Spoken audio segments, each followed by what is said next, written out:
Leviticus. Leviticus 1.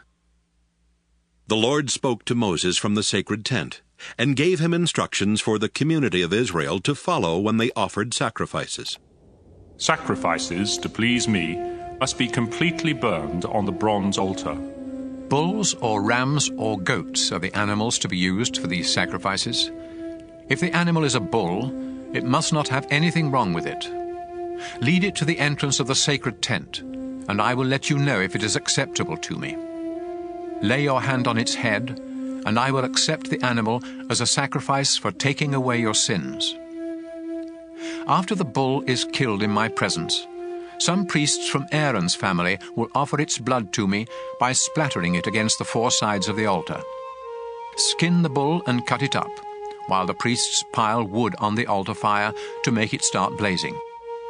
Wash the bull's insides and hind legs, so the priests can lay them on the altar with the head, the fat, and the rest of the animal.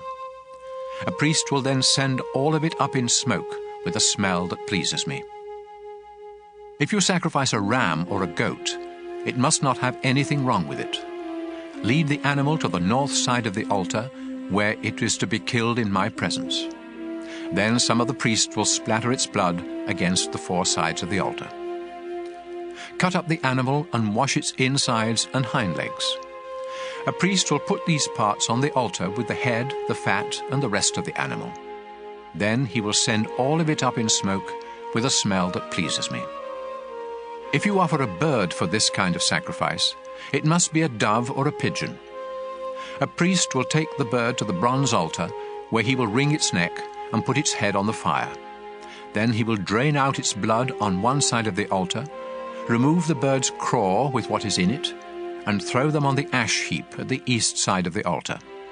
Finally, he will take the bird by its wings, tear it partially open, and send it up in smoke with a smell that pleases me.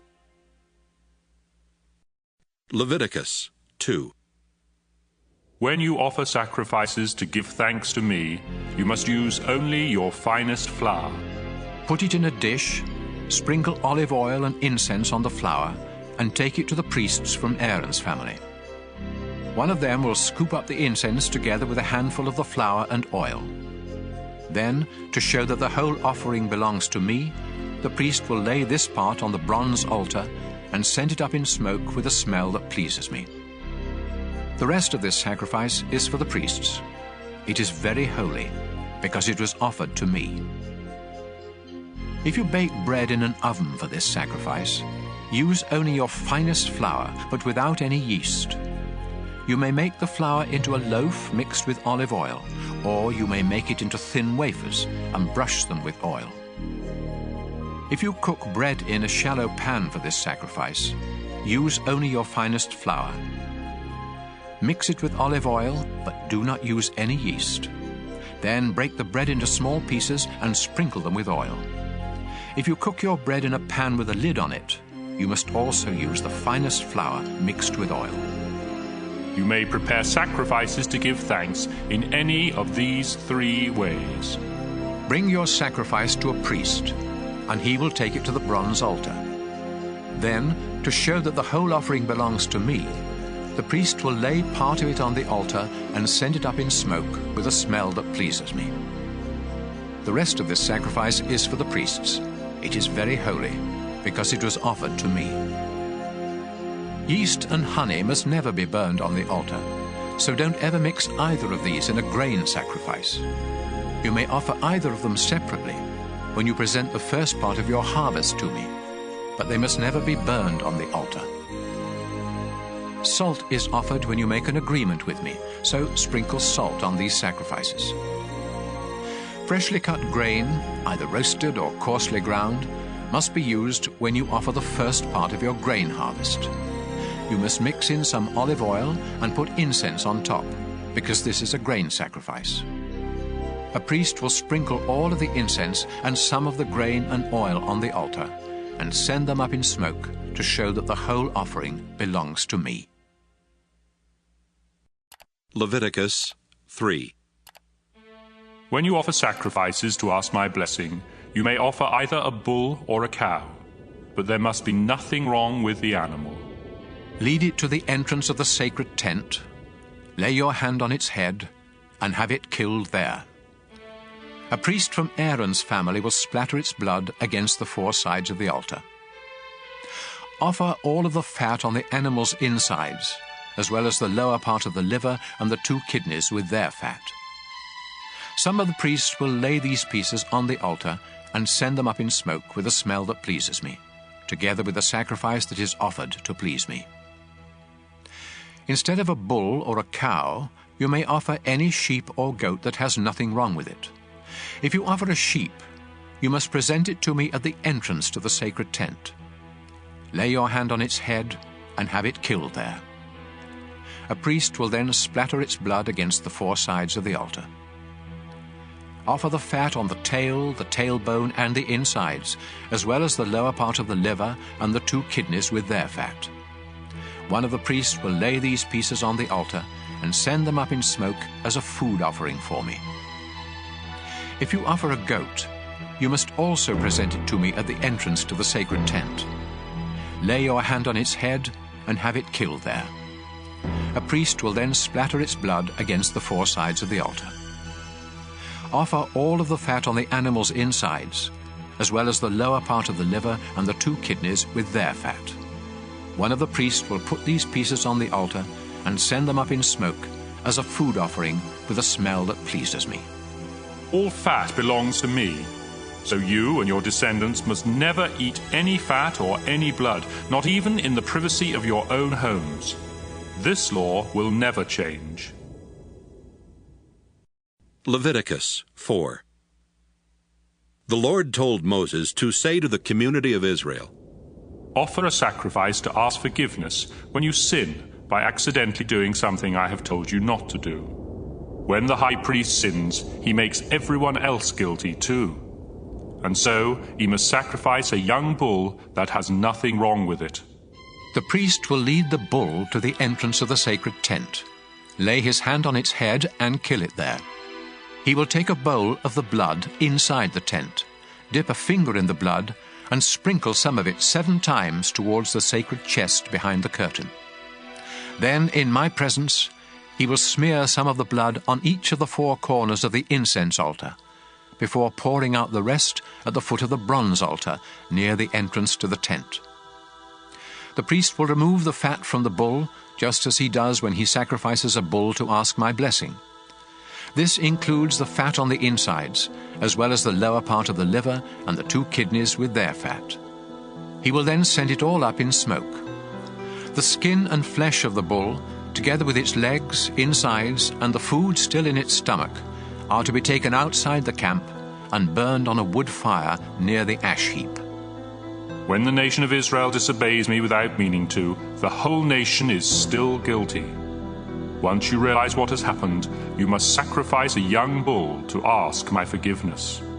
Lead the bull to the entrance of the sacred tent, where your tribal leaders will lay their hands on its head before having it killed in my presence. The priest will take a bowl of the animal's blood inside the sacred tent, dip a finger in the blood, and sprinkle some of it 7 times towards the sacred chest behind the curtain. Then, in my presence, he must smear some of the blood on each of the 4 corners of the incense altar, before pouring out the rest at the foot of the bronze altar near the entrance to the tent.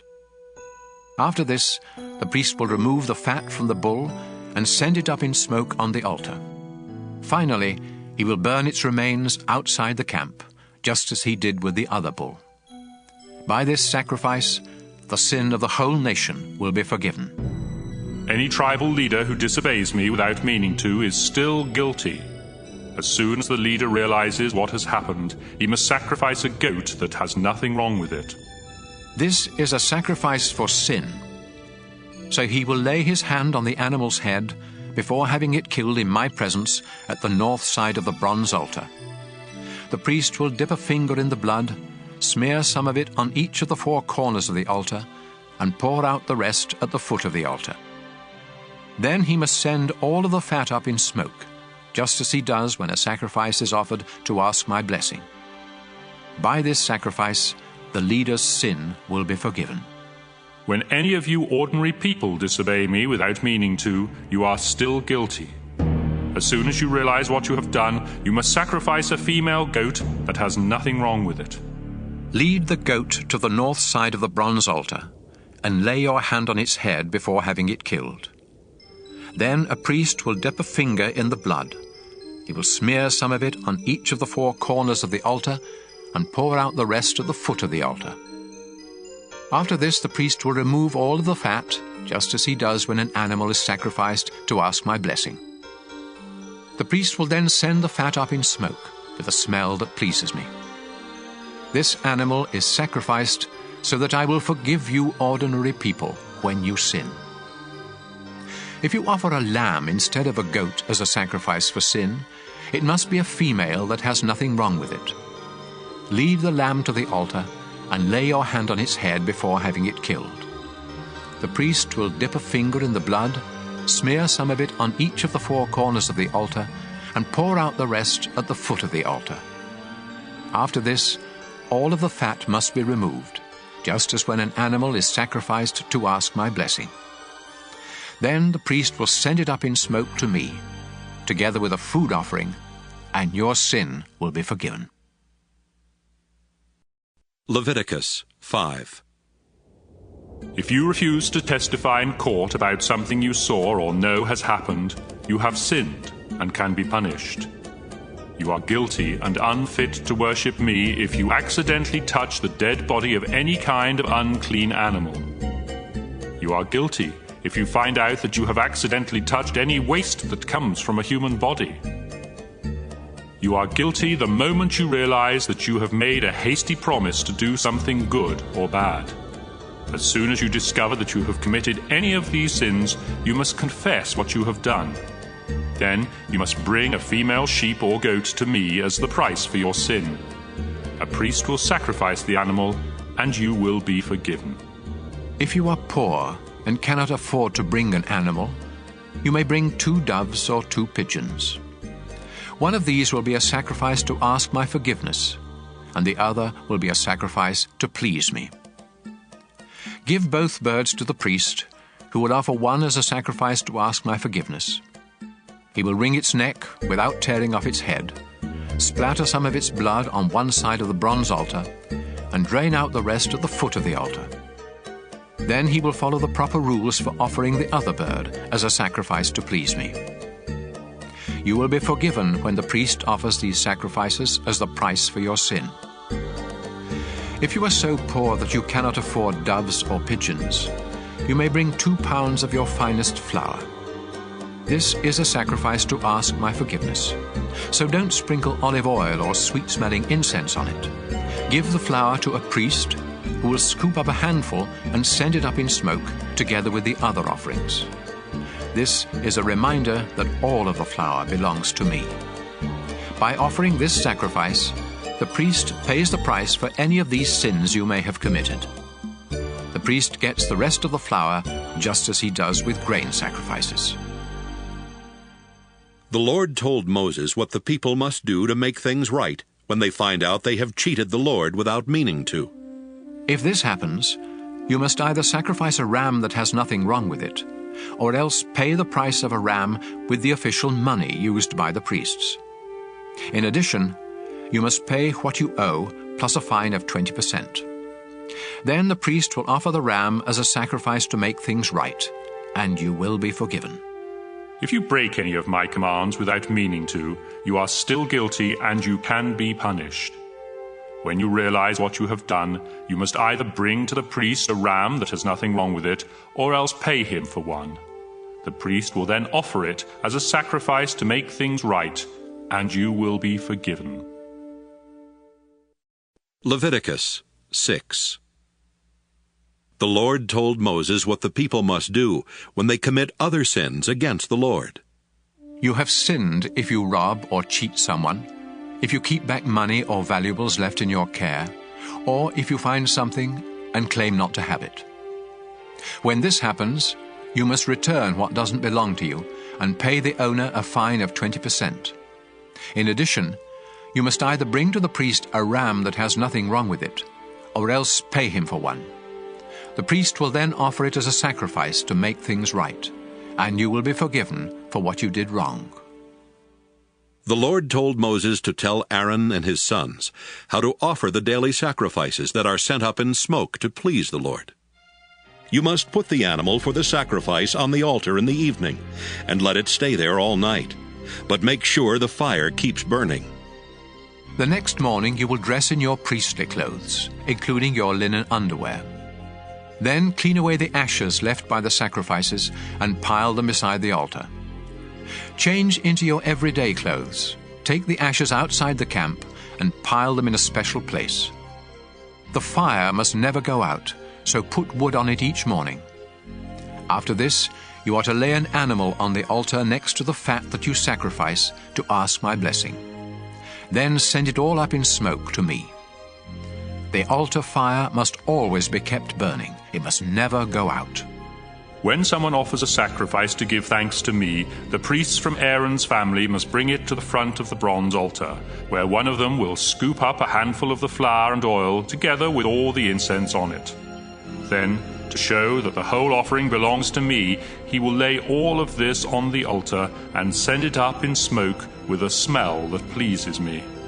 The rest of it is to be baked without yeast and eaten by the priests in the sacred courtyard of the sacred tent. This bread is very holy, just like the sacrifices for sin or for making things right. And I have given this part to the priests from what is offered to me on the altar. Only the men in Aaron's family are allowed to eat this bread, and they must go through a ceremony to be made holy before touching it. This law will never change. The Lord spoke to Moses and told him what sacrifices the priests must offer on the morning and evening of the day they are ordained. It is the same as the regular morning and evening sacrifices, a pound of flour mixed with olive oil and cooked in a shallow pan. The bread must then be crumbled into small pieces and sent up in smoke with a smell that pleases me. Each of Aaron's descendants who is ordained as a priest must perform this ceremony and make sure that the bread is completely burned on the altar. None of it may be eaten. The Lord told Moses how the priests from Aaron's family were to offer the sacrifice for sin. This sacrifice is very sacred, and the animal must be killed in my presence at the north side of the bronze altar. The priest who offers this sacrifice must eat it in the sacred courtyard of the sacred tent, and anyone or anything that touches the meat will be holy. If any of the animal's blood is splattered on the clothes of the priest, they must be washed in a holy place. If the meat was cooked in a clay pot, the pot must be destroyed, but if it was cooked in a bronze pot, the pot must be scrubbed and rinsed with water. This sacrifice is very holy, and only the priests may have any part of it.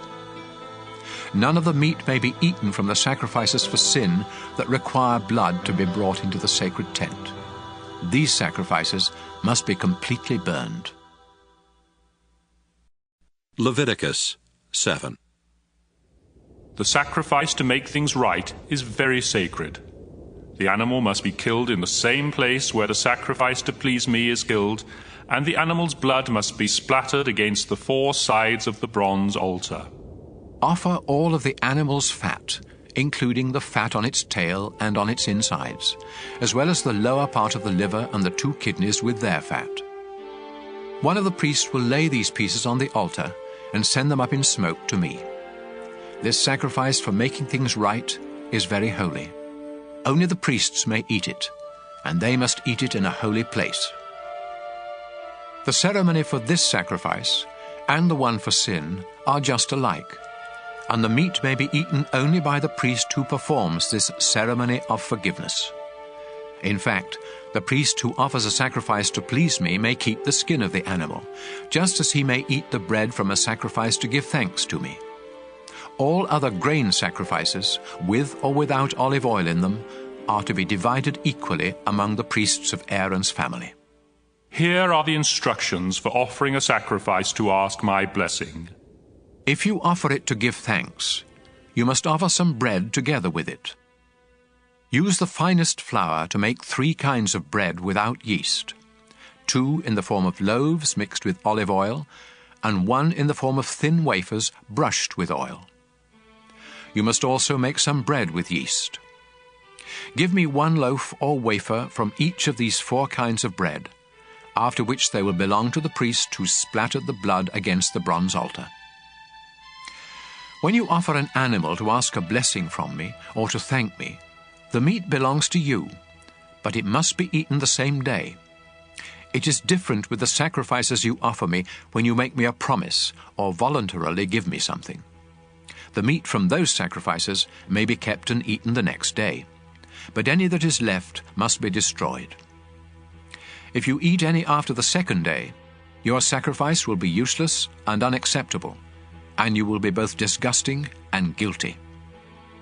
Don't eat any of the meat that touches something unclean. Instead, burn it. The rest of the meat may be eaten by anyone who is clean and acceptable to me.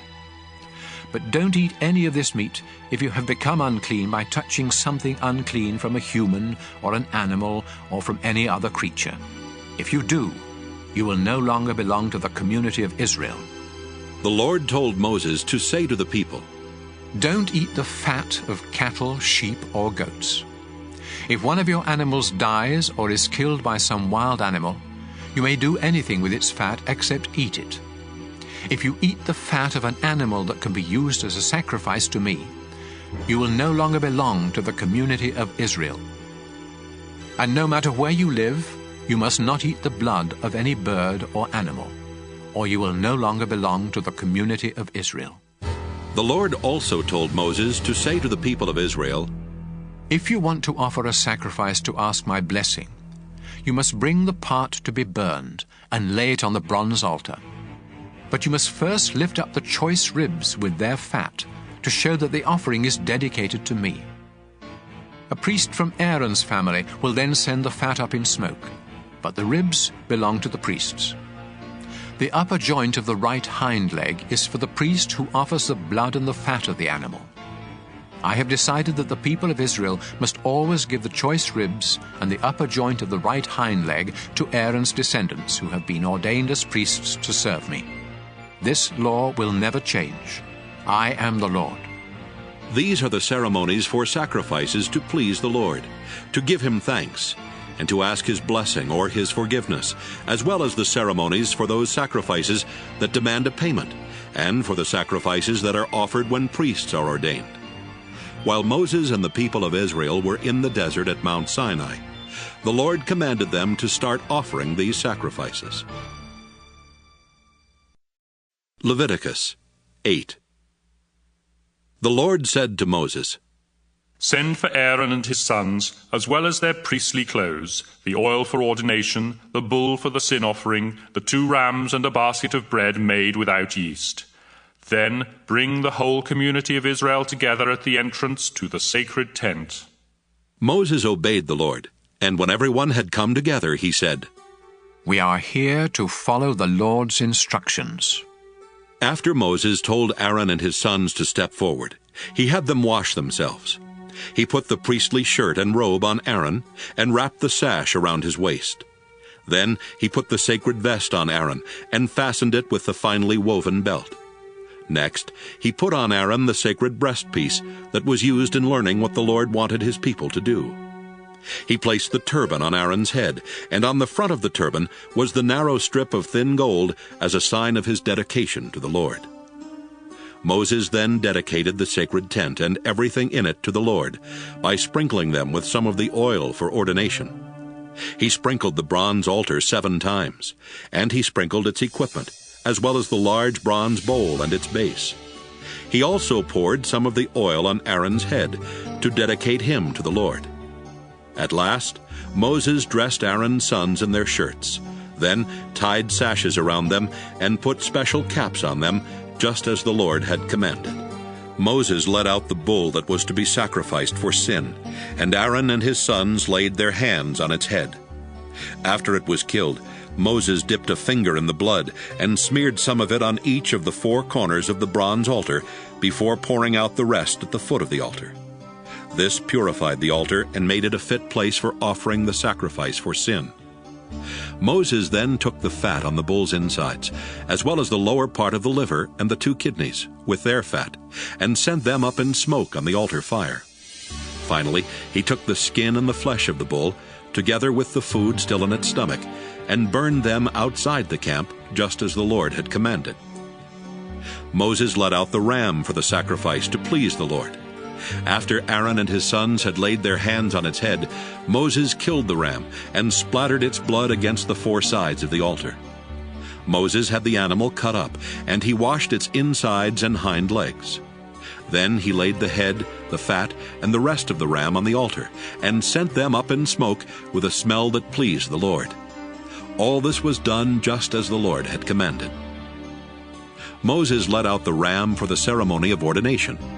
Aaron and his sons laid their hands on its head, and it was killed. Moses smeared some of its blood on Aaron's right earlobe, some on his right thumb, and some on the big toe of his right foot. Moses did the same thing for Aaron's sons, before splattering the rest of the blood against the four sides of the altar. He took the animal's fat tail, the fat on its insides, and the lower part of the liver and the two kidneys with their fat, and the right hind leg. Then he took from a basket some of each of the 3 kinds of bread that had been made without yeast, and had been dedicated to the Lord. Moses placed the bread on top of the meat, and gave it all to Aaron and his sons, who lifted it up to show that it was dedicated to the Lord. After this, Moses placed it on the fires of the altar, and sent it up in smoke with a smell that pleased the Lord. This was part of the ordination ceremony. Moses lifted up the choice ribs of the ram, to show that they were dedicated to the Lord. This was the part that the Lord had said Moses could have. Finally, Moses sprinkled the priestly clothes of Aaron and his sons with some of the oil for ordination, and with some of the blood from the altar. So Aaron and his sons, together with their priestly clothes, were dedicated to the Lord. Moses said to Aaron and his sons, "The Lord told me that you must boil this meat at the entrance to the sacred tent, and eat it there with the bread. Burn what is left over, and stay near the entrance to the sacred tent until the ordination ceremony ends 7 days from now. We have obeyed the Lord in everything that has been done today, so that your sins may be forgiven. The Lord has told me that you must stay near the entrance to the tent for 7 days and nights, or else you will die." Aaron and his sons obeyed everything that the Lord had told Moses they must do. Leviticus 9. 8 days later, Moses called together Aaron, his sons, and Israel's leaders. Then he said to Aaron, "Find a young bull and a ram that have nothing wrong with them. Offer the bull to the Lord as a sacrifice for sin, and the ram as a sacrifice to please him. Tell the people of Israel that they must offer sacrifices as well. They must offer a goat as a sacrifice for sin, and a bull and a ram as a sacrifice to please the Lord. The bull and the ram must be a year old and have nothing wrong with them. Then the people must offer a bull and a ram as a sacrifice to ask the Lord's blessing, and also a grain sacrifice mixed with oil. Do this because the Lord will appear to you today." After the animals and the grain had been brought to the front of the sacred tent, and the people were standing there in the presence of the Lord, Moses said, "The Lord has ordered you to do this, so that he may appear to you in all of his glory. Aaron, step up to the altar and offer the sacrifice to please the Lord. Then offer the sacrifices for the forgiveness of your sins and for the sins of the people, just as the Lord has commanded." Aaron stepped up to the altar and killed the bull that was to be the sacrifice for his sins. His sons brought him the blood. He dipped a finger in it, smeared some on the 4 corners of the bronze altar, and poured out the rest at its foot. But he sent up in smoke the fat, the kidneys, and the lower part of the liver, just as the Lord had commanded Moses. Then Aaron burned the skin and the flesh outside the camp. After Aaron had killed the ram that was sacrificed to please the Lord, Aaron's sons brought him the blood, and he splattered it against all 4 sides of the altar. They brought him each piece of the animal, including the head, and he burned them all on the altar. He washed the insides and the hind legs, and also sent them up in smoke. Next, Aaron sacrificed the goat for the sins of the people, as he had done with the sacrifice for his own sins. And so he burned this sacrifice on the altar in the proper way. he also presented the grain sacrifice and burned a handful of the flour on the altar as part of the morning sacrifice. At last, he killed the bull and the ram as a sacrifice to ask the Lord's blessing on the people. Aaron's sons brought him the blood, and he splattered it against the four sides of the altar. His sons placed all the fat, as well as the kidneys and the lower part of the liver, on top of the choice ribs. Then Aaron burned the fat on the altar and lifted up the ribs and the right hind leg to show that these were dedicated to the Lord. This was done just as the Lord had instructed Moses. Aaron held out his hand and gave the people his blessing, before coming down from the bronze altar where he had offered the sacrifices. He and Moses went into the sacred tent, and when they came out, they gave the people their blessing. Then the Lord appeared to the people in all his glory. The Lord sent fiery flames that burned up everything on the altar, and when everyone saw this, they shouted and fell to their knees to worship the Lord. Leviticus 10. Nadab and Abihu were two of Aaron's sons, but they disobeyed the Lord by burning incense to him on a fire pan when they were not supposed to. Suddenly the Lord sent fiery flames and burned them to death. Then Moses told Aaron that this was exactly what the Lord had meant when he said, I demand respect from my priests, and I will be praised by everyone. Aaron was speechless. Moses sent for Mishael and Elzaphan, the two sons of Aaron's uncle Uzziel. Then he told them, Take these two dead relatives of yours outside the camp, far from the entrance to the sacred tent. So they dragged the dead men away by their clothes. Then Moses told Aaron and his other two sons, Eleazar and Ithamar, Don't show your sorrow by messing up your hair and tearing your priestly clothes, or the Lord will get angry. He will kill the three of you and punish everyone else. It's all right for your relatives, the people of Israel, to mourn for those he destroyed by fire, but you are the Lord's chosen priests, and you must not leave the sacred tent, or you will die. Aaron and his two sons obeyed Moses. The Lord said to Aaron, When you or your sons enter the sacred tent, you must never drink beer or wine. If you do, you will die right there. This law will never change. You must learn the difference between what is holy and what isn't holy, and between the clean and the unclean. You must also teach the people of Israel everything that I commanded Moses to say to them. Moses told Aaron and his two sons, Eleazar and Ithamar, The grain sacrifice that was offered to give thanks to the Lord is very holy. So make bread without yeast from the part that wasn't sent up in smoke, and eat it beside the altar. The Lord has said that this belongs to you and your sons, and that it must be eaten in a holy place. But the choice ribs and the hind leg that were lifted up may be eaten by your entire family, as long as you do so in an acceptable place. These parts are yours from the sacrifices that the people offer to ask the Lord's blessing. This is what the Lord has commanded, and it will never change. When Moses asked around and learned that the ram for the sin sacrifice had already been burned on the altar, he became angry with Eleazar and Ithamar and said, Why didn't you eat the meat from this sacrifice in an acceptable place? It is very holy, and the Lord has given you this sacrifice to remove Israel's sin and guilt. Whenever an animal's blood isn't brought into the sacred tent, I commanded you to eat its meat in an acceptable place, but you burned it instead. Their father Aaron replied, Today 2 of my sons offered the sacrifice for sin and the sacrifice to please the Lord, and look what has happened to me. Would the Lord have approved if I had eaten the sacrifice for sin? Moses was satisfied with Aaron's reply. Leviticus 11.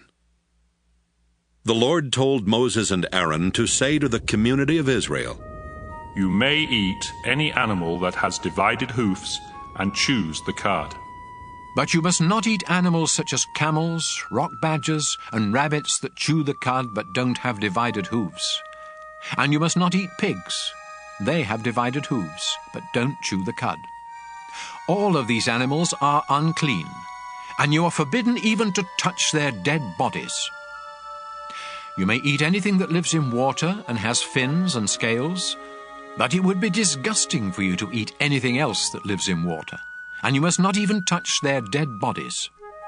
Eagles, vultures, buzzards, crows, ostriches, hawks, seagulls, owls, pelicans, storks, herons, hoopoes, and bats are also disgusting, and you are forbidden to eat any of them. The only winged insects you may eat are locusts, grasshoppers, and crickets.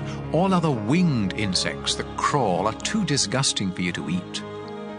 Don't even touch the dead bodies of animals that have divided hooves, but don't chew the cud. And don't touch the dead bodies of animals that have paws. If you do, you must wash your clothes, but you are still unclean until evening. Moles, rats, mice, and all kinds of lizards are unclean. Anyone who touches their dead bodies, or anything touched by their dead bodies, becomes unclean until evening.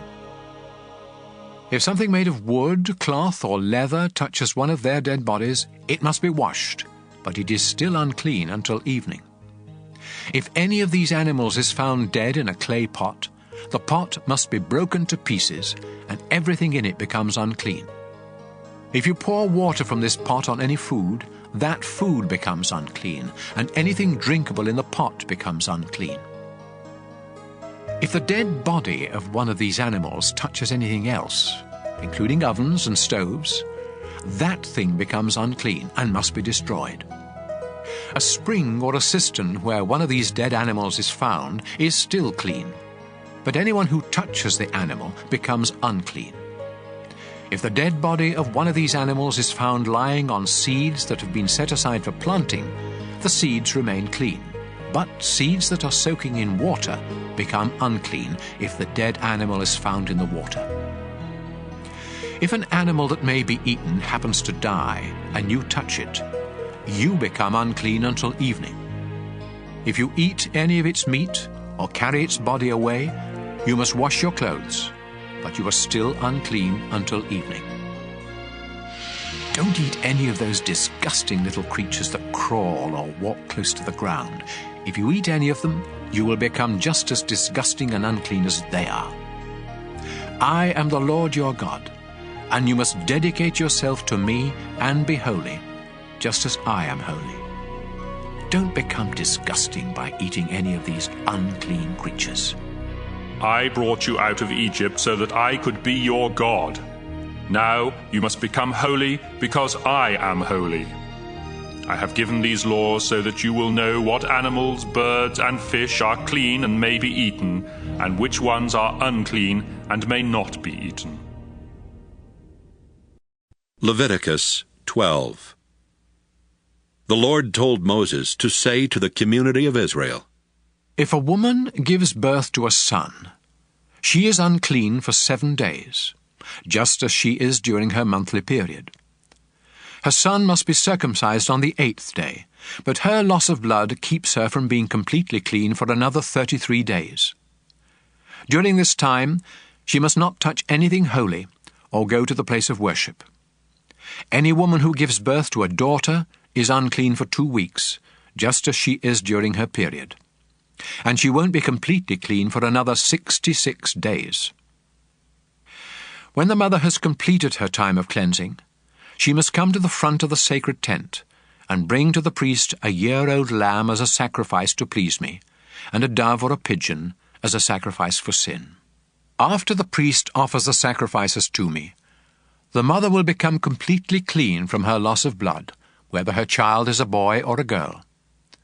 If she cannot afford a lamb, she can offer 2 doves or 2 pigeons, one as a sacrifice to please me, and the other as a sacrifice for sin. Leviticus 13. The Lord told Moses and Aaron to say to the people, If sores or boils or a skin rash should break out and start spreading on your body, you must be brought to Aaron or one of the other priests. If the priest discovers that the hair in the infected area has turned white, and that the infection seems more than skin deep, he will say, This is leprosy. You are unclean. But if the infected area is white and only skin deep, and if the hair in it hasn't turned white, the priest will order you to stay away from everyone else for 7 days. If the disease hasn't spread by that time, he will order you to stay away from everyone else for another 7 days. Then, if the disease hasn't gotten any worse or spread, the priest will say, "You are clean. It was only a sore. After you wash your clothes, you may go home." However, if the disease comes back, you must return to the priest. If it is discovered that the disease has started spreading, he will say, "This is leprosy. You are unclean." Any of you with a skin disease must be brought to a priest. If he discovers that the sore spot is white with pus, and that the hair around it has also turned white, he will say, "This is leprosy. You are unclean and must stay away from everyone else." But if the disease has run its course, and only the scar remains, he will say, "You are clean." If the sores come back and turn white with pus, he will say, "This is leprosy. You are unclean." However, if the sores heal and only white spots remain, the priest will say, "You are now clean." If you have a sore that either swells or turns reddish white after it has healed, then you must show it to a priest. If he discovers that the hair in the infected area has turned white, and that the infection seems more than skin deep, he will say, "This is leprosy. You are unclean." But if the white area is only on the surface of the skin and hasn't gotten any worse, and if the hair in it hasn't turned white, he will have you stay away from everyone else for 7 days. If the sore begins spreading during this time, the priest will say, "You are unclean because you have a disease." But if it doesn't spread and only a scar remains, he will say, "You are now clean." If you have a burn that gets infected and turns red or reddish white, a priest must examine it.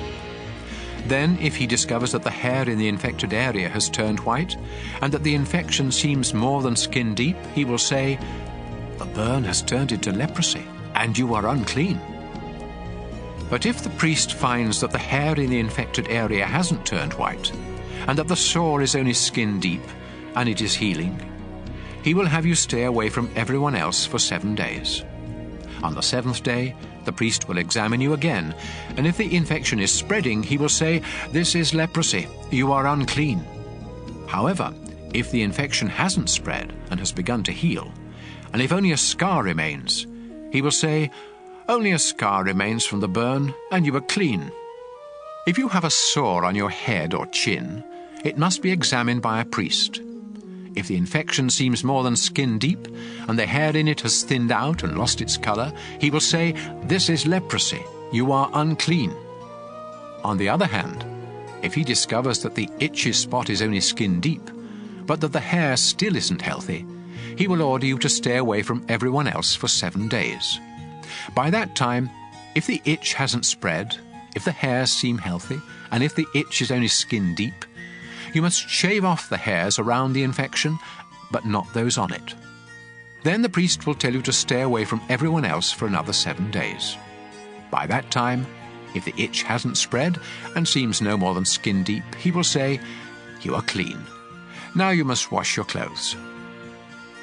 Later, if the itch starts spreading, even though the hair is still healthy, the priest will say, "You are unclean." But if he thinks you are completely well, he will say, "You are clean." If white spots break out on your skin, but the priest discovers that it is only a rash, he will say, "You are clean." If you become bald on any part of your head, you are still clean. But if a priest discovers that a reddish-white sore has broken out on the bald spot and looks like leprosy, he will say, "This is leprosy. You are unclean."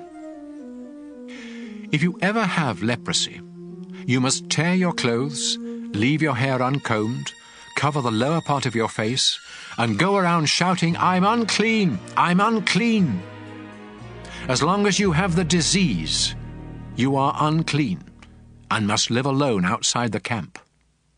If a greenish or reddish spot appears anywhere on any of your clothing or on anything made of leather, you must let the priest examine the clothing or the leather. He will put it aside for 7 days. And if the mildew has spread in that time, he will say, "This is unclean because the mildew has spread." Then he will burn the clothing or the piece of leather. If the priest discovers that the mildew hasn't spread, he will tell you to wash the clothing or leather and put it aside for another 7 days, after which he will examine it again. If the spot hasn't spread, but is still greenish or reddish, the clothing or leather is unclean and must be burned. But if the spot has faded after being washed, he will tear away the spot.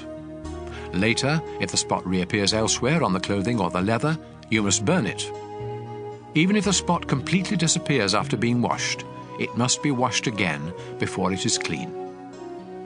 These are the rules for deciding if clothing is clean or unclean after a spot appears on it. Leviticus 14. The Lord told Moses to say to the people, After you think you are healed of leprosy, you must ask for a priest to come outside the camp and examine you. And if you are well, he will have someone bring out 2 live birds that are acceptable for sacrifice, together with a stick of cedar wood, a piece of red yarn, and a branch from a hyssop plant. The priest will have someone kill one of the birds over a clay pot of spring water. Then he will dip the other bird, the cedar, the red yarn, and the hyssop in the blood of the dead bird. Next, he will sprinkle you 7 times with the blood and say, "You are now clean." Finally, he will release the bird and let it fly away. After this, you must wash your clothes, shave your entire body, and take a bath before you are completely clean. You may move back into camp, but you must not enter your tent for 7 days. Then you must once again shave your head, face, and eyebrows, as well as the hair on the rest of your body. Finally, wash your clothes and take a bath, and you will be completely clean. On the 8th day, you must bring to the priest 2 rams and a year-old female lamb that have nothing wrong with them. Also bring a half pint of olive oil and 6 pounds of your finest flour mixed with oil. Then the priest will present you and your offerings to me at the entrance to my sacred tent. There he will offer one of the rams, together with a pint of oil, as a sacrifice to make things right. He will also lift them up to show that they are dedicated to me. This sacrifice is very holy. It belongs to the priest and must be killed in the same place where animals are killed as sacrifices for sins and as sacrifices to please me. The priest will smear some of the blood from this sacrifice on your right earlobe, some on your right thumb, and some on the big toe of your right foot. He will then pour some of the olive oil into the palm of his left hand, dip a finger of his right hand into the oil, and sprinkle some of it 7 times toward the sacred tent. Next, he will smear some of the oil on your right earlobe, some on your right thumb, and some on the big toe of your right foot, and pour the rest of the oil from his palm on your head. Then he will offer the other 2 animals, one as a sacrifice for sin, and the other as a sacrifice to please me, together with a grain sacrifice. After this, you will be completely clean. If you are poor and cannot afford to offer this much, you may offer a ram as a sacrifice to make things right, together with a half pint of olive oil and 2 pounds of flour mixed with oil as a grain sacrifice. The priest will then lift these up to dedicate them to me. Depending on what you can afford, you must also offer either 2 doves or 2 pigeons, one as a sacrifice for sin and the other as a sacrifice to please me. The priest will offer these to me in front of the sacred tent on the 8th day. The priest will kill this ram for the sacrifice to make things right, and he will lift it up with the olive oil in dedication to me.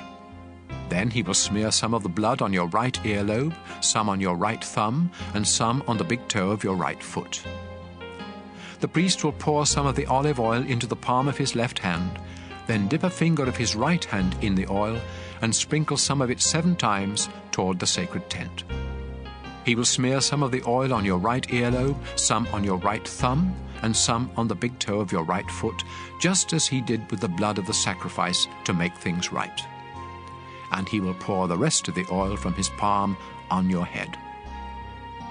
Then, depending on what you can afford, he will offer either the doves or the pigeons together with the grain sacrifice.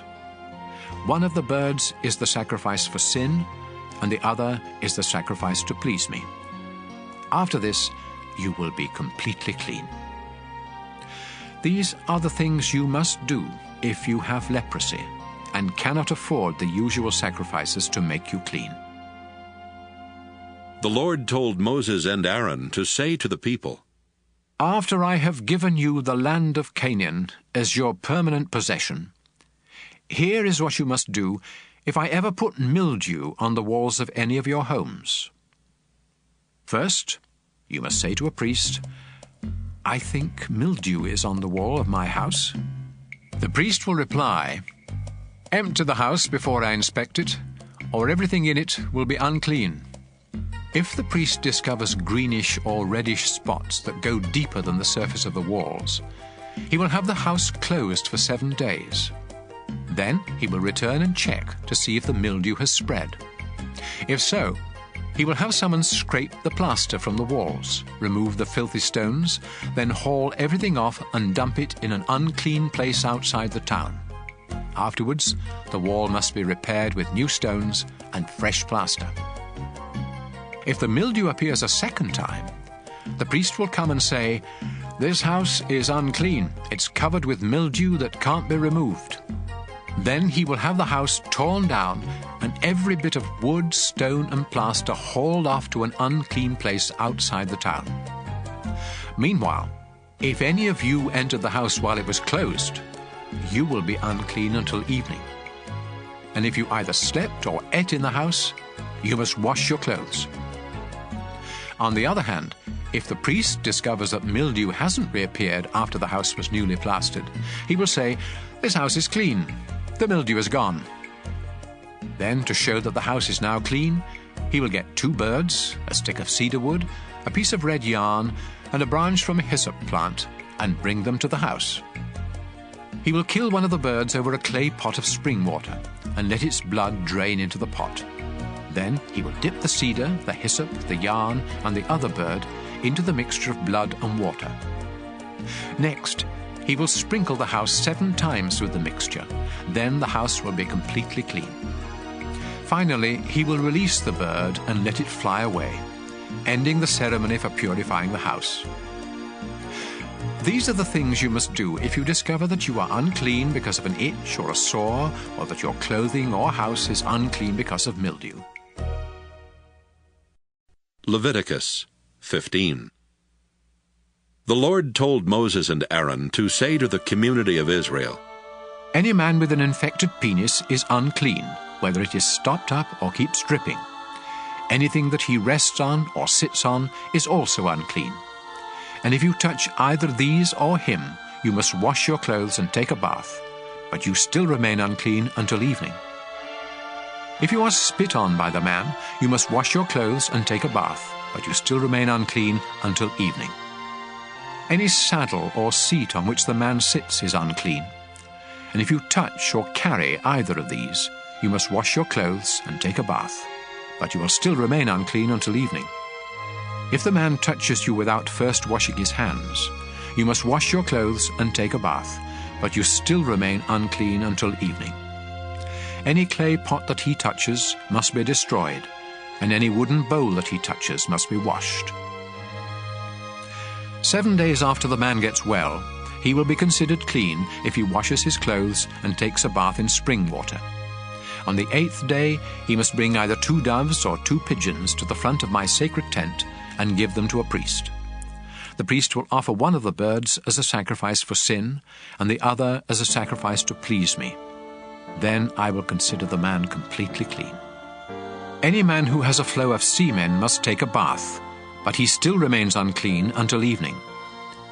If the semen touches anything made of cloth or leather, these must be washed, but they still remain unclean until evening. After having sex, both the man and the woman must take a bath, but they still remain unclean until evening.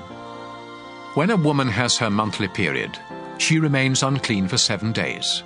And if you touch her, you must take a bath, but you remain unclean until evening. Anything that she rests on or sits on is also unclean, And if you touch either of these, you must wash your clothes and take a bath, but you still remain unclean until evening. Any man who has sex with her during this time becomes unclean for 7 days, and anything he rests on is also unclean.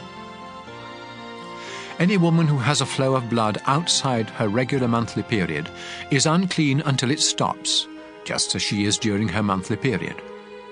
Anything that she rests on or sits on during this time is also unclean, just as it would be during her period.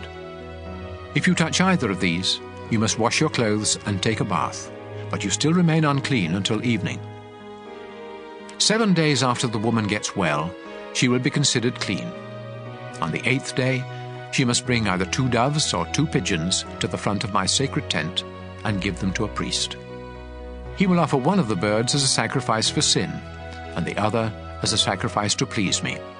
Then I will consider the woman completely clean.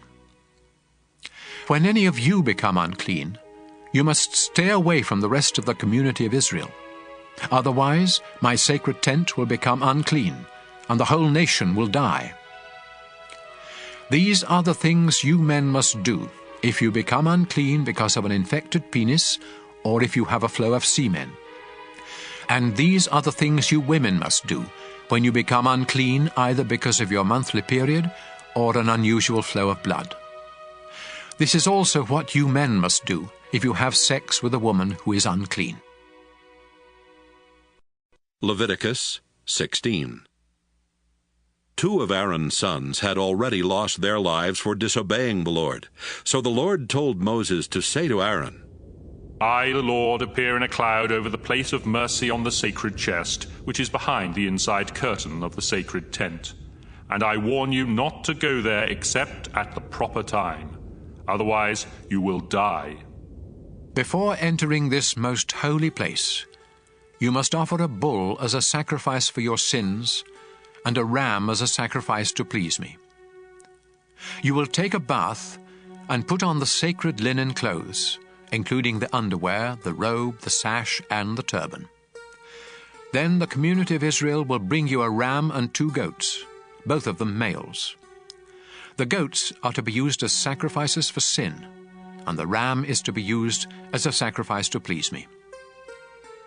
Aaron, you must offer the bull as a sacrifice for forgiveness for your own sins and for the sins of your family. Then you will lead the 2 goats into my presence at the front of the sacred tent, where I will show you which goat will be sacrificed to me and which one will be sent into the desert to the demon Azazel. After you offer the first goat as a sacrifice for sin, the other one must be presented to me alive before you send it into the desert to take away the sins of the people. You must offer the bull as a sacrifice to ask forgiveness for your own sins and for the sins of your family.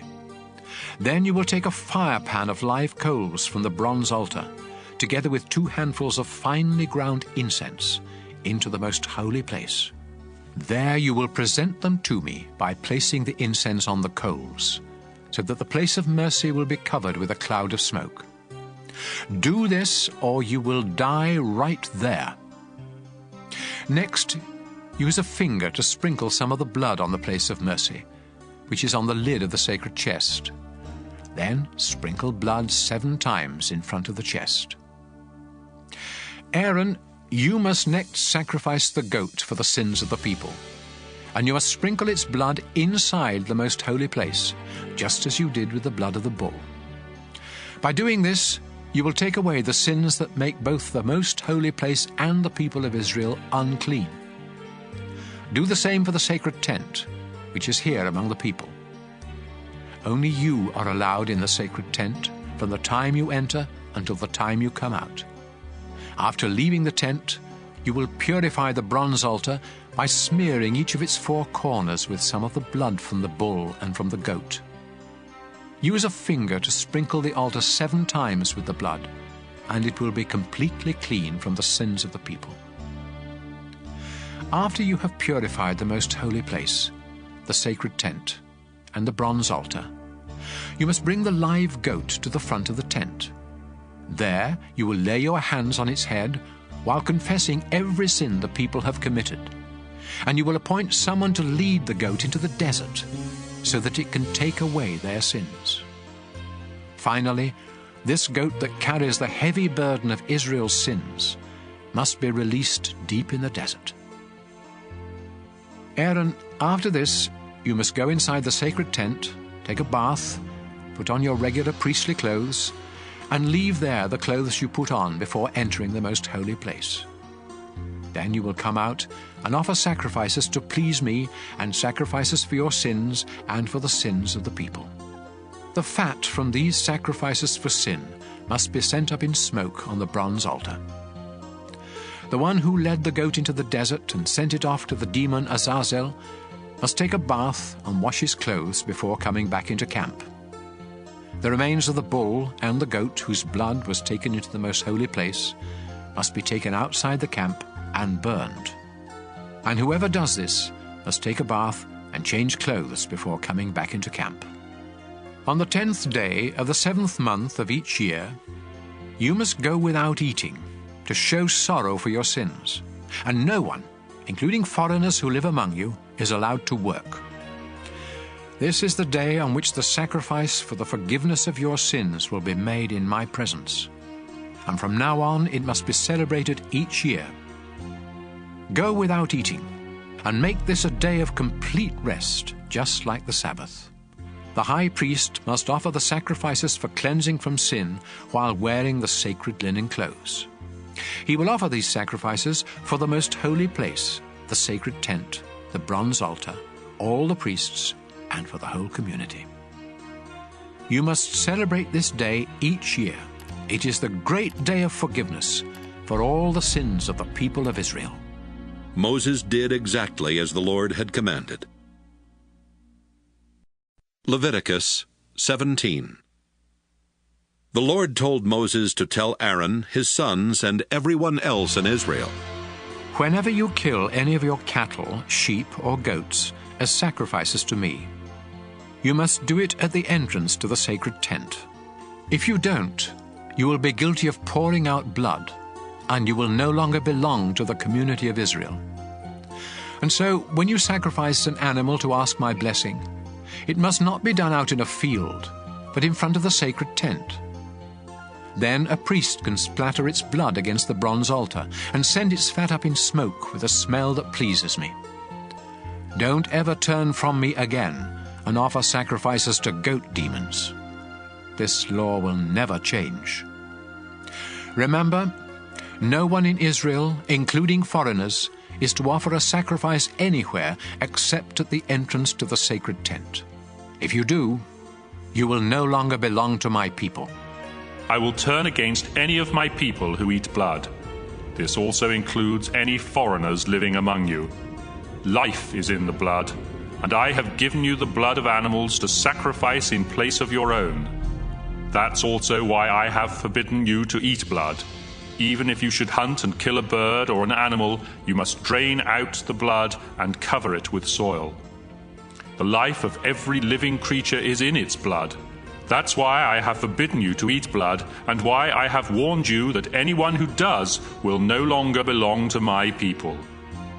If you happen to find a dead animal and eat it, you must take a bath and wash your clothes, but you are still unclean until evening. If you don't take a bath, you will suffer for what you did wrong. Leviticus 18. The Lord told Moses to tell the people of Israel, I am the Lord your God. So don't follow the customs of Egypt, where you used to live, or those of Canaan, where I am bringing you. I am the Lord your God, and you must obey my teachings. Obey them, and you will live. I am the Lord. Don't have sex with any of your close relatives, especially your own mother. This would disgrace your father. And don't disgrace him by having sex with any of his other wives. Don't have sex with your sister or stepsister, whether you grew up together or not. Don't disgrace yourself by having sex with your granddaughter or half-sister, or a sister of your father or mother. Don't disgrace your uncle by having sex with his wife. Don't have sex with your daughter-in-law or sister-in-law. And don't have sex with the daughter or granddaughter of any woman that you have earlier had sex with. You may be having sex with a relative, and that would make you unclean. As long as your wife is alive, don't cause trouble for her by taking one of her sisters as a second wife.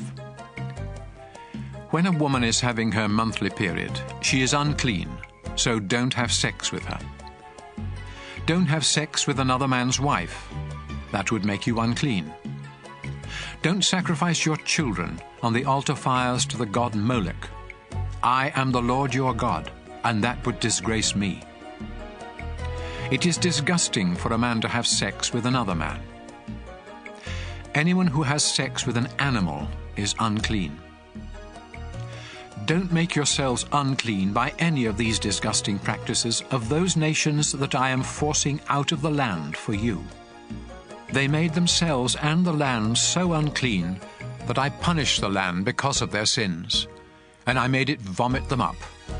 Now don't do these sickening things that make the land filthy. Instead, obey my laws and teachings. Then the land won't become sick of you and vomit you up, just as it did them. If any of you do these vulgar, disgusting things, you will be unclean and no longer belong to my people. I am the Lord your God, and I forbid you to follow their sickening way of life. Leviticus 19. The Lord told Moses to say to the community of Israel, I am the Lord your God. I am holy, and you must be holy too.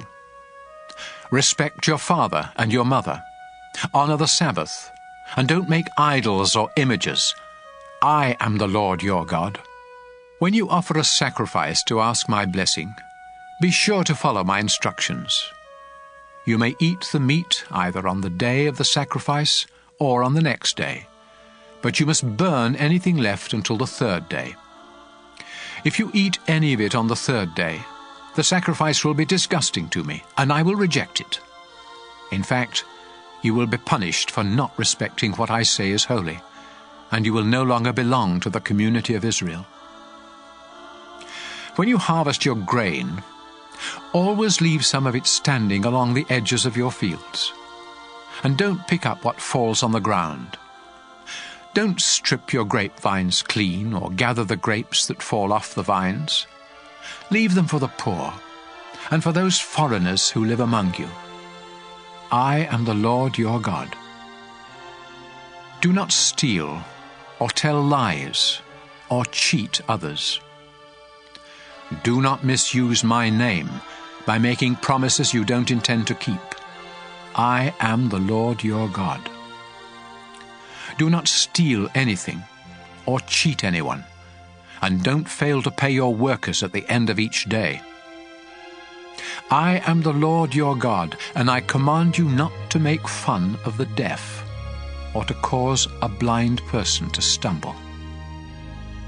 Be fair, no matter who is on trial. Don't favor either the poor or the rich. Don't be a gossip, but never hesitate to speak up in court, especially if your testimony can save someone's life. Don't hold grudges. On the other hand, it's wrong not to correct someone who needs correcting. Stop being angry, and don't try to take revenge. I am the Lord, and I command you to love others as much as you love yourself. Breed your livestock animals only with animals of the same kind. And don't plant two kinds of seed in the same field, or wear clothes made of different kinds of material. If a man has sex with a slave woman who is promised in marriage to someone else, he must pay a fine, but they are not to be put to death. After all, she was still a slave at the time. The man must bring a ram to the entrance of the sacred tent and give it to a priest, who will then offer it as a sacrifice to me, so the man's sins will be forgiven. After you enter the land, you will plant fruit trees, but you are not to eat any of their fruit for the first 3 years. In the 4th year, the fruit must be set apart as an expression of thanks to me, the Lord God. Do this, and in the 5th year those trees will produce an abundant harvest of fruit for you to eat. Don't eat the blood of any animal. Don't practice any kind of witchcraft. I forbid you to shave any part of your head or beard, or to cut and tattoo yourself as a way of worshipping the dead. Don't let your daughters serve as temple prostitutes. This would bring disgrace both to them and the land. I command you to respect the Sabbath and the place where I am worshipped. Don't make yourself disgusting to me by going to people who claim they can talk to the dead. I command you to show respect for older people and to obey me with fear and trembling. Don't mistreat any foreigners who live in your land. Instead, treat them as well as you treat citizens, and love them as much as you love yourself. Remember, you were once foreigners in the land of Egypt. I am the Lord your God. Use honest scales, and don't cheat when you weigh or measure anything. I am the Lord your God. I rescued you from Egypt, and I command you to obey my laws. Leviticus 20. The Lord told Moses to say to the community of Israel, Death by stoning is the penalty for any citizens or foreigners in the country who sacrifice their children to the god Molech. They have disgraced both the place where I am worshipped and my holy name, and so I will turn against them and no longer let them belong to my people.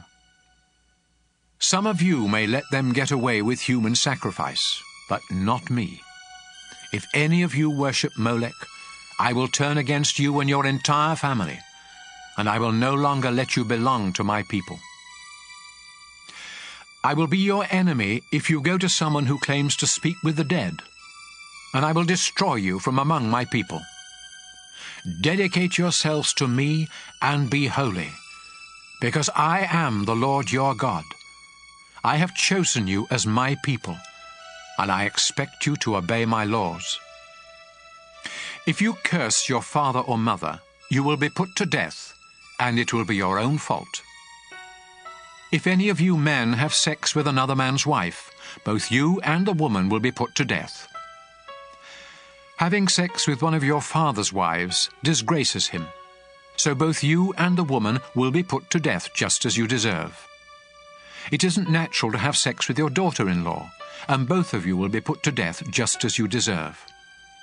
It's disgusting for men to have sex with one another, and those who do will be put to death just as they deserve. It isn't natural for a man to marry both a mother and her daughter, and so all three of them will be burned to death. If any of you have sex with an animal, both you and the animal will be put to death just as you deserve.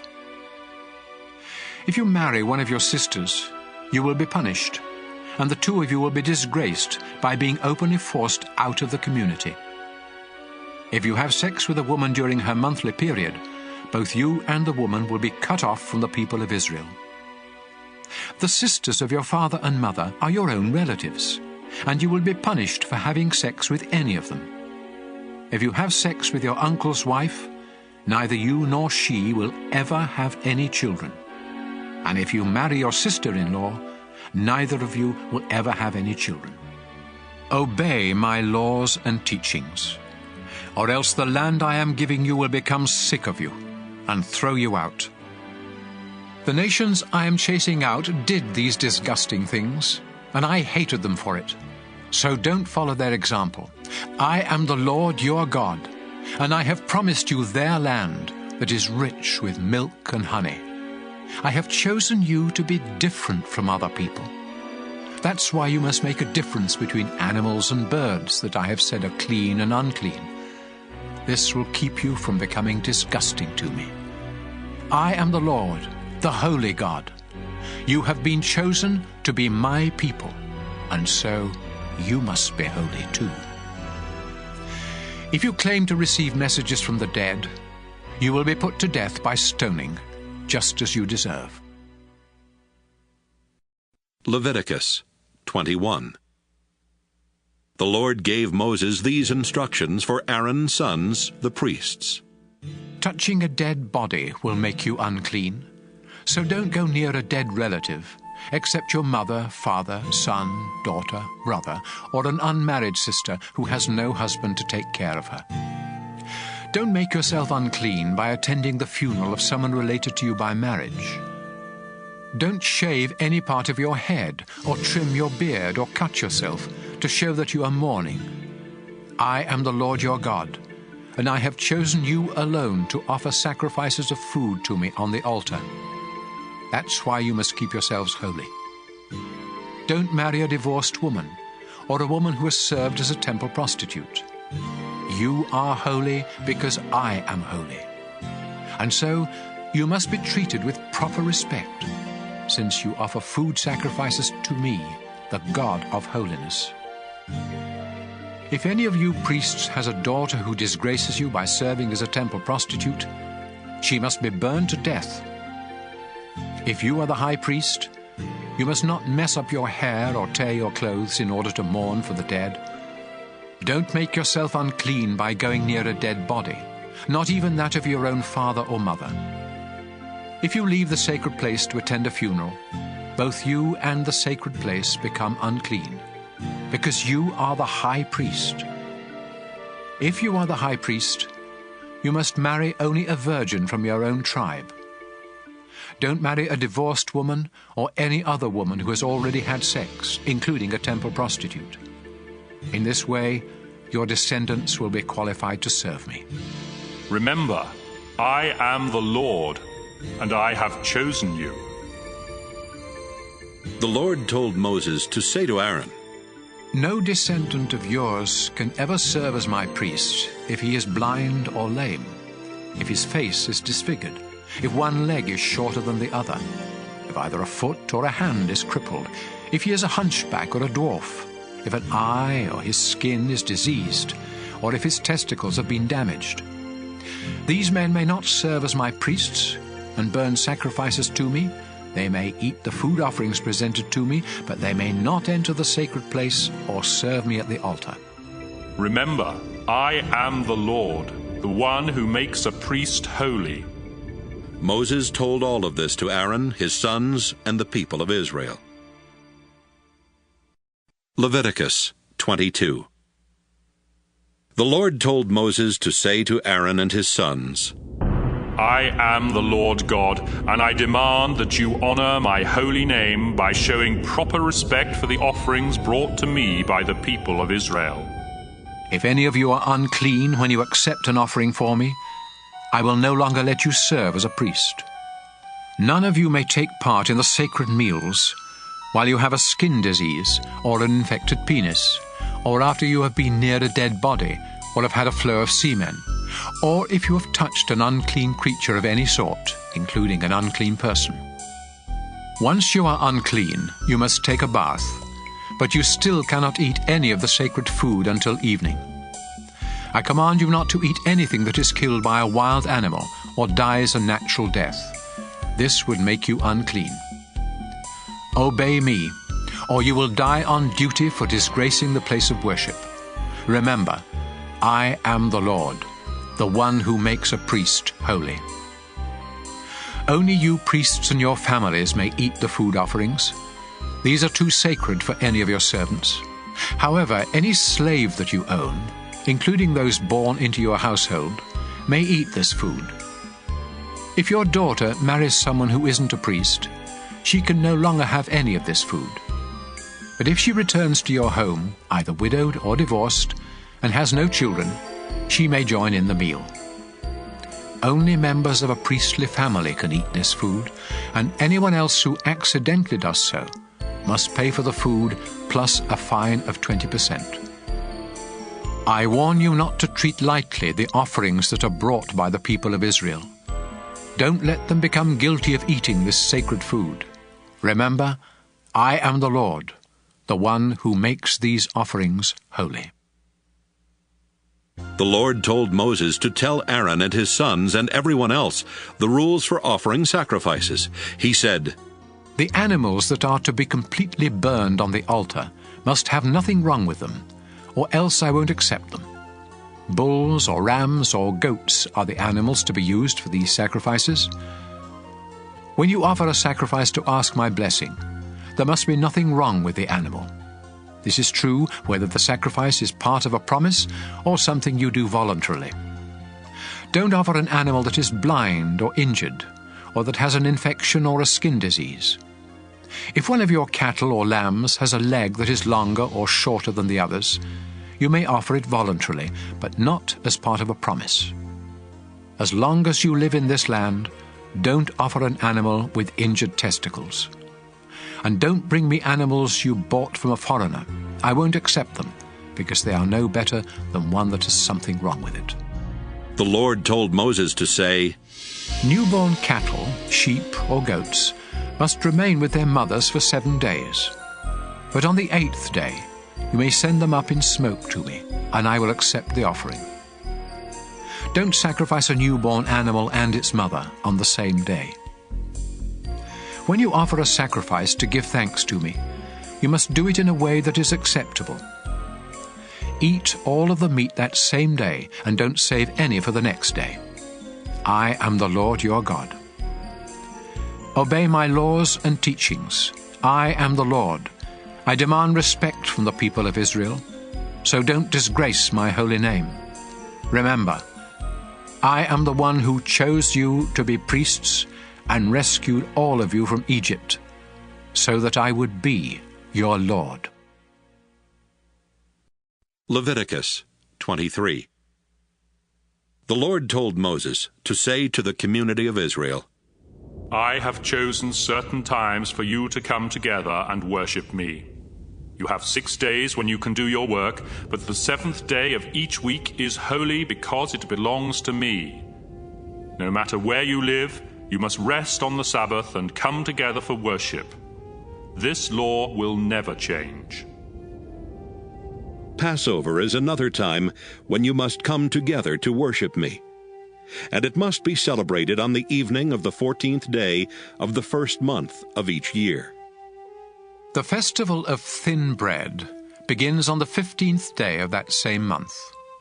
It lasts 7 days, and during this time you must honor me by eating bread made without yeast. On the first day of this festival, you must rest from your work and come together for worship. Each day of this festival you must offer sacrifices. Then on the final day, you must once again rest from your work and come together for worship. The Lord told Moses to say to the community of Israel, After you enter the land I am giving you, the first bundle of wheat from each crop must be given to me.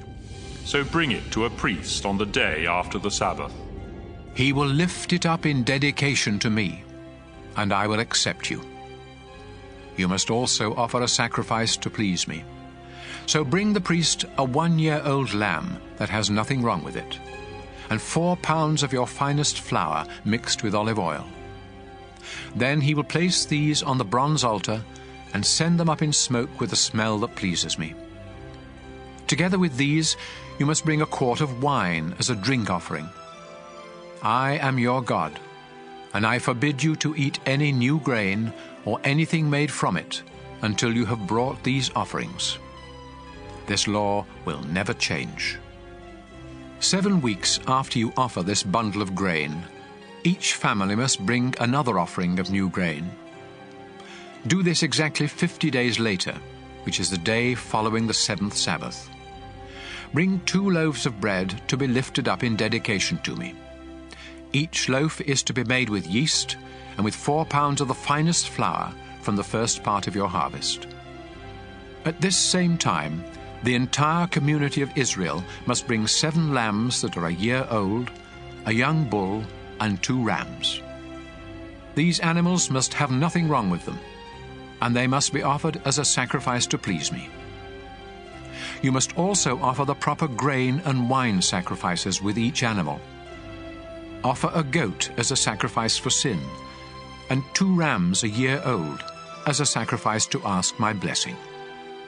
The priest will lift up the rams together with the bread in dedication to me. These offerings are holy and are my gift to the priest. This is a day of celebration and worship, a time of rest from your work. You and your descendants must obey this law. When you harvest your grain, always leave some of it standing around the edges of your fields. And don't pick up what falls on the ground. Leave it for the poor and for those foreigners who live among you. I am the Lord your God. The Lord told Moses to say to the people of Israel, The first day of the 7th month must be a day of complete rest. Then at the sound of the trumpets, you will come together to worship and to offer sacrifices on the altar.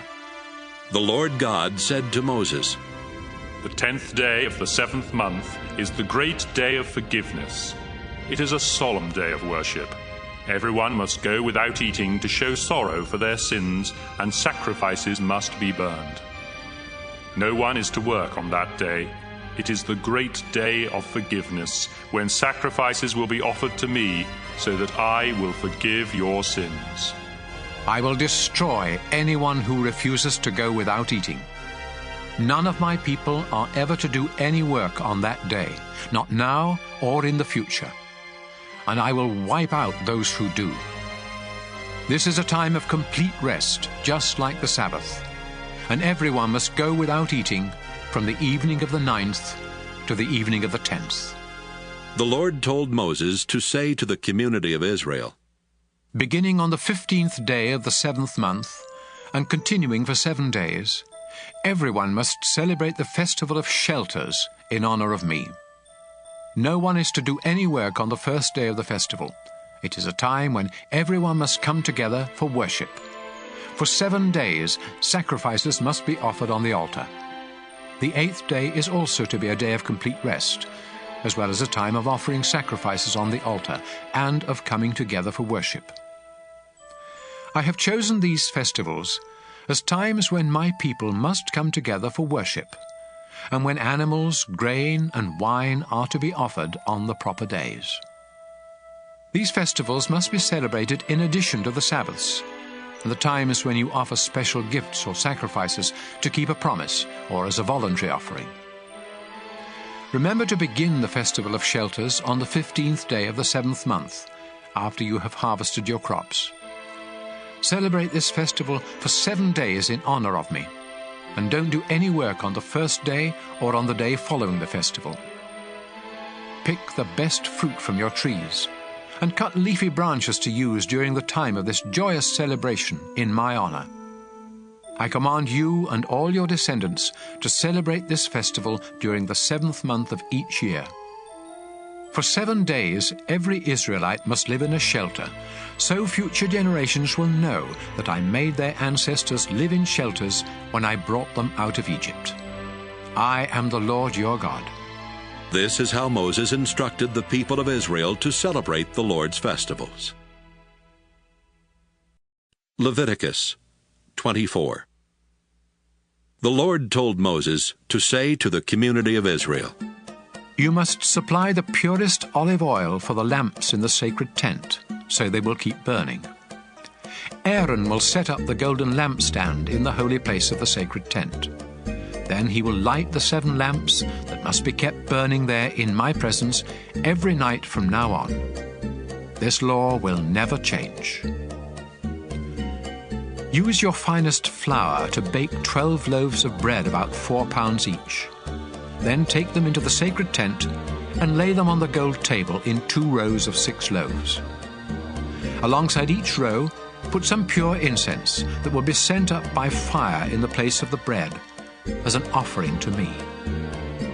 Aaron must lay fresh loaves on the table each Sabbath, and priests in all generations must continue this practice as part of Israel's agreement with me. This bread will always belong to Aaron and his family. It is very holy, because it was offered to me, and it must be eaten in a holy place. Shelomith, the daughter of Dibri from the tribe of Dan, had married an Egyptian, and they had a son. One day their son got into a fight with an Israelite man in camp and cursed the name of the Lord. So the young man was dragged off to Moses, who had him guarded while everyone waited for the Lord to tell them what to do. Finally the Lord said to Moses, "This man has cursed me. Take him outside the camp and have the witnesses lay their hands on his head.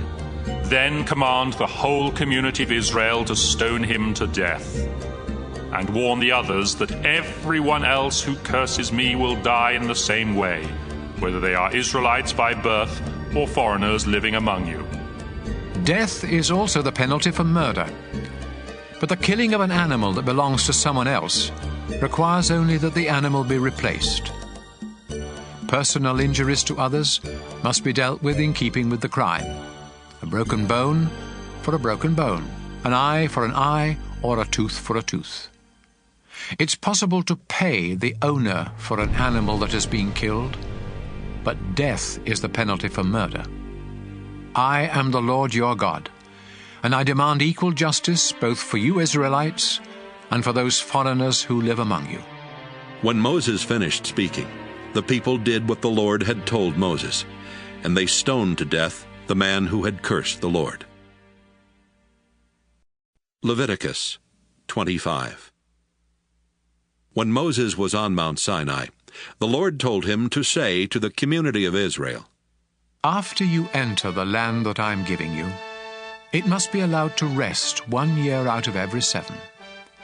You may raise grain and grapes for 6 years, but the 7th year you must let your fields and vineyards rest in honor of me, your Lord. This is to be a time of complete rest for your fields and vineyards, so don't harvest anything they produce. However, you and your slaves and your hired workers, as well as any domestic or wild animals, may eat whatever grows on its own.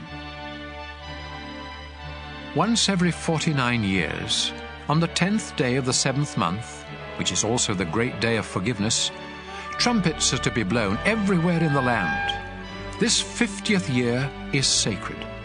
It is a time of freedom and of celebration, when everyone will receive back their original property, and slaves will return home to their families. This is a year of complete celebration, so don't plant any seed or harvest what your fields or vineyards produce. In this time of sacred celebration, you may eat only what grows on its own. During this year, all property must go back to its original owner.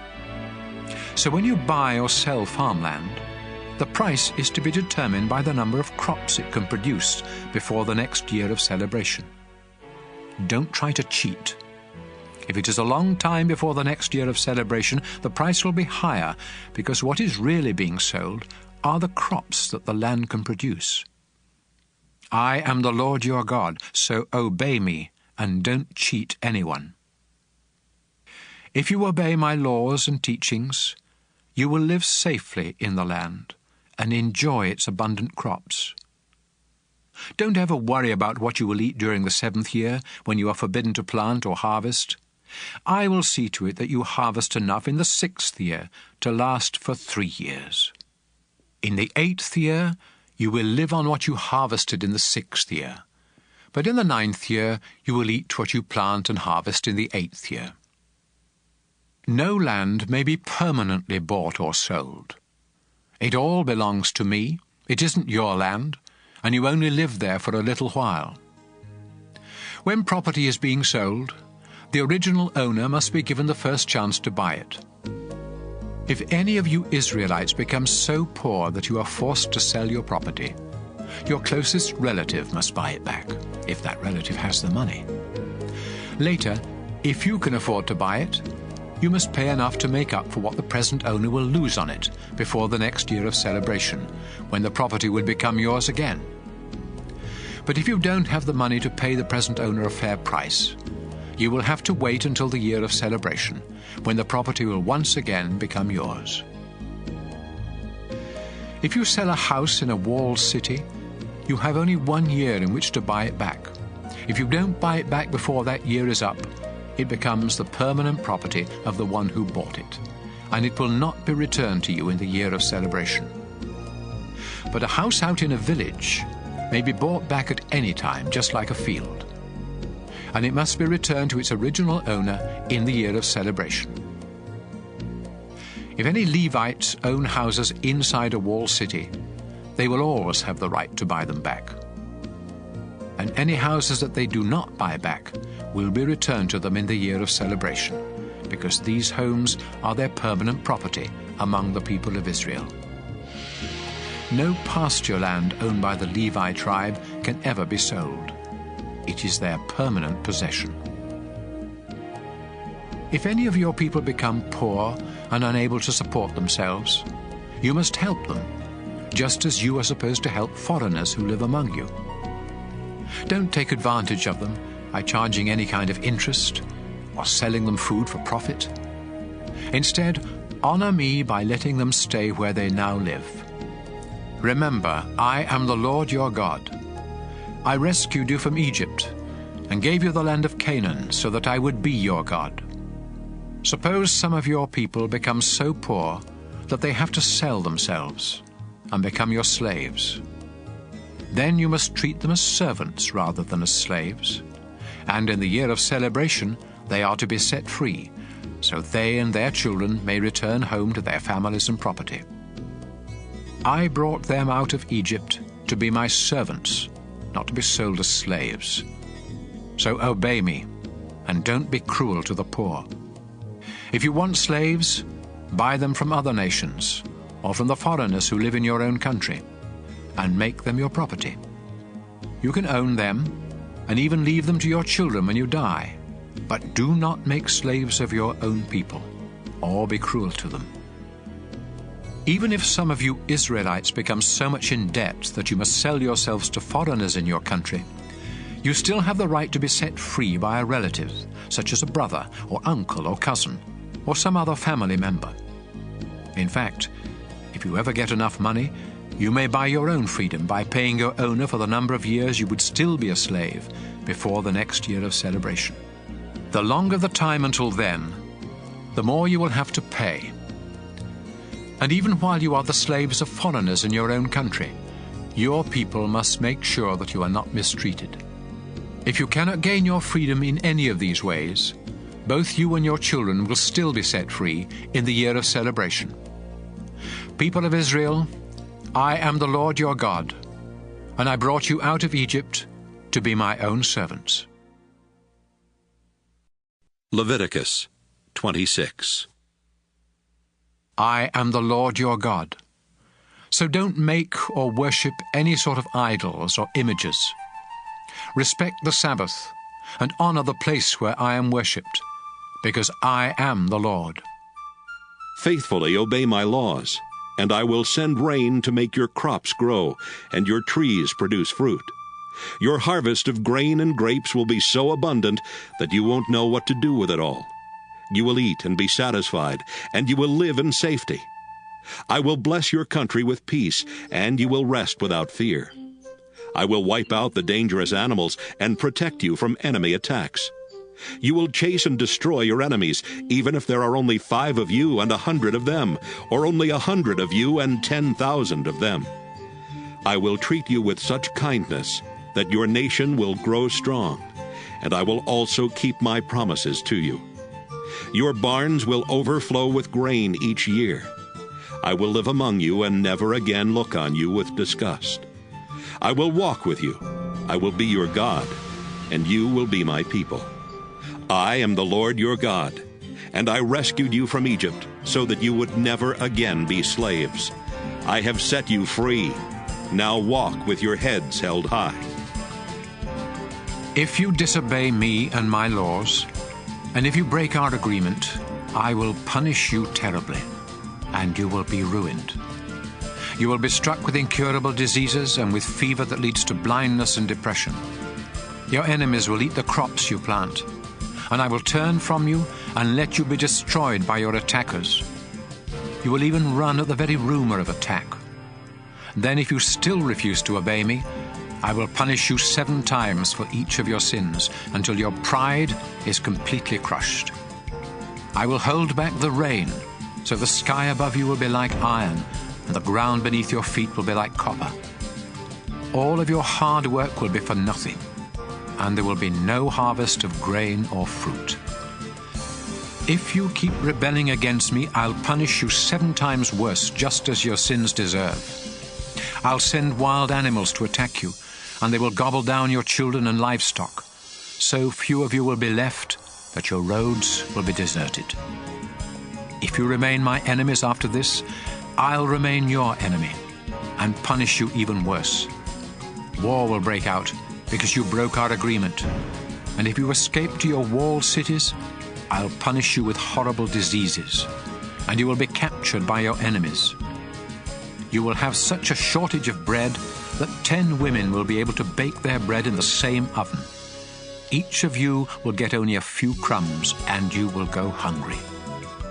Then, if you don't stop rebelling, I'll really get furious and punish you terribly for your sins. In fact, you will be so desperate for food that you will eat your own children.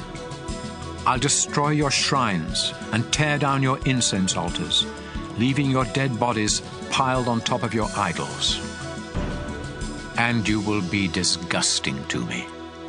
I'll wipe out your towns and your places of worship, and will no longer be pleased with the smell of your sacrifices.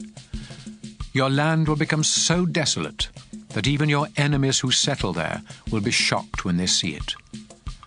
After I destroy your towns and ruin your land with war, I'll scatter you among the nations. While you are prisoners in foreign lands, your own land will enjoy years of rest and refreshment, as it should have done each 7th year when you lived there. In the land of your enemies, you will tremble at the rustle of a leaf, as though it were a sword. And you will become so weak that you will stumble and fall over each other, even when no one is chasing you. Many of you will die in foreign lands, and others of you will waste away in sorrow as a result of your sins and the sins of your ancestors. Then, suppose you realize that I turned against you and brought you to the land of your enemies because both you and your ancestors had stubbornly sinned against me. If you humbly confess what you have done and start living right, I'll keep the promise I made to your ancestors, Abraham, Isaac, and Jacob. I will bless your land and let it rest during the time that you are in a foreign country, paying for your rebellion against me and my laws. No matter what you have done, I am still the Lord your God, and I will never completely reject you or become absolutely disgusted with you there in the land of your enemies. While nations watched, I rescued your ancestors from Egypt so that I would be their God. Yes, I am your Lord, and I will never forget our agreement. Moses was on Mount Sinai when the Lord gave him these laws and teachings for the people of Israel. Leviticus 27.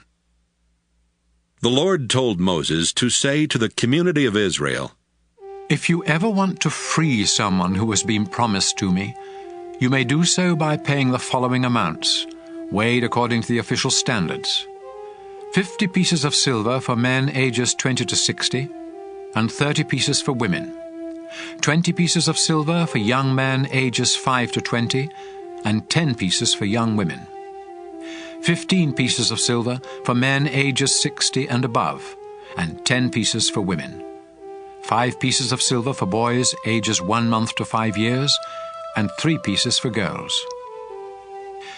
If you have promised to give someone to me and can't afford to pay the full amount for that person's release, you will be taken to a priest, and he will decide how much you can afford.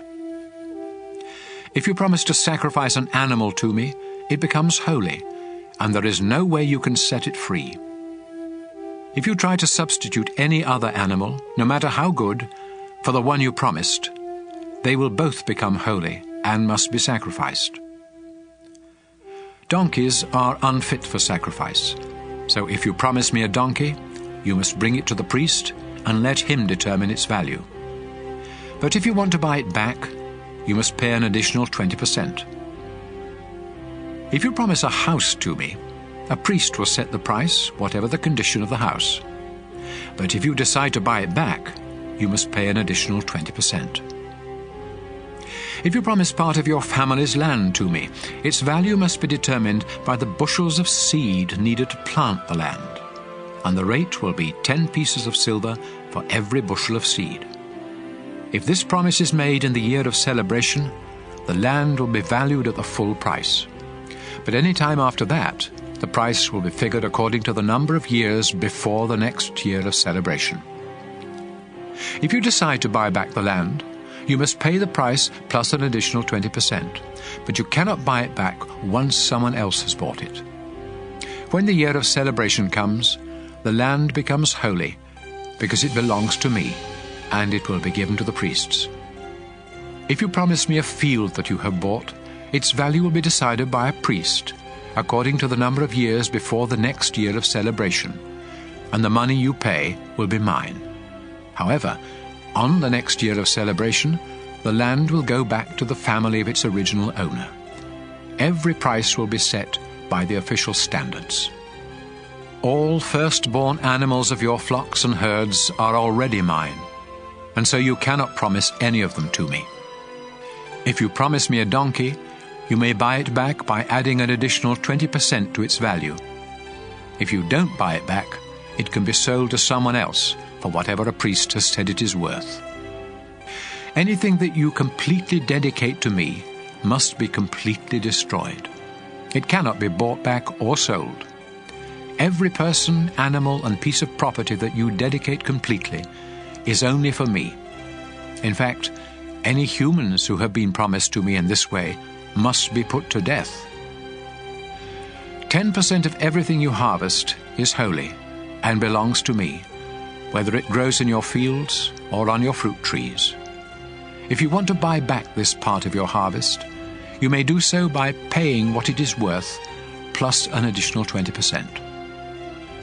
When you count your flocks and herds, 1 out of 10 of every newborn animal is holy and belongs to me, no matter how good or bad it is. If you substitute one animal for another, both of them become holy, and neither can be bought back. Moses was on Mount Sinai when the Lord gave him these laws for the people of Israel.